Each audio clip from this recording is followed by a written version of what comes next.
Билим мырза Кытай тилин үйрөнүүдө. Анткени жогорку билимди коңшу өлкөдө алууну көздөп жатат. Сентябрда окуусу башталат. Билим алуу менен катар шаарларын кыдырып, өзгөчөлүктөрү менен таанышсам дейт.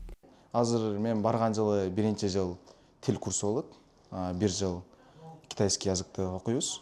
Андан кийин уже 4 жыл наркы жагына профессия тандап кетебиз. Архитекторду тандайын деп атам.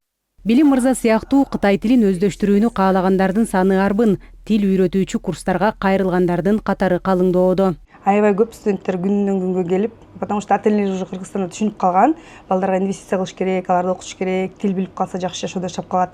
Алардын да балдары билип калат деп, ошо биз колубуздан келишинче аябай жакшы деңгээлде жардам берип атабыз. Тил билүү мүмкүнчүлүктөрдү кеңейтет. Маселен, айрымдар Кытай тилин ишкердик үчүн үйрөнүүдө.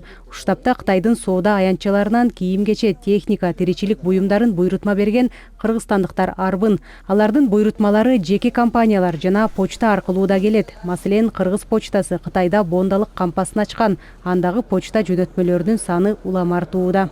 2024 жылы 4 миллион почта жөнөтмөсү обработка кылынса, ал эми 2025 жылы 17 миллион почта жөнөтмөсү обработка кылды.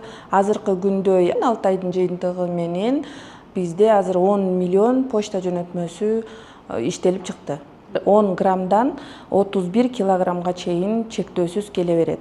Бул электрондук коммерциянын ишмердүүлүгүндө негизинде 2 килограммдык почта жөнөтмөлөрү көбүрөөк кездешет.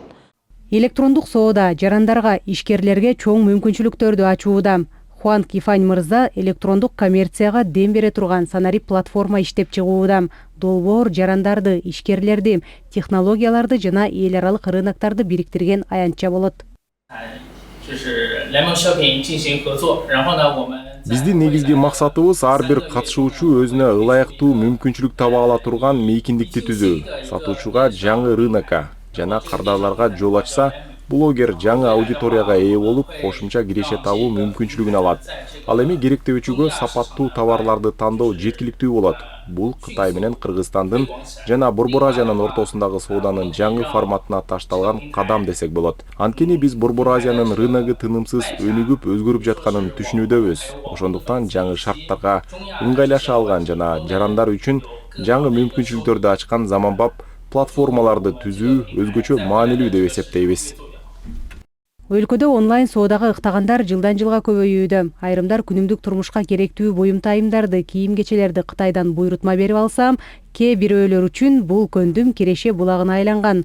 Марсель Салахунов кыргызстандыктар өзүнүн гана эмес, электрондук соода аркылуу Кытайдын товарын да башка өлкөгө жөнөтө алаарын белгилейт. Президентибиздин тапшырма негизинде Кыргызстаныбыз 5-6 жылда чоң регионалдык электрондук соода хабка айланыш керек.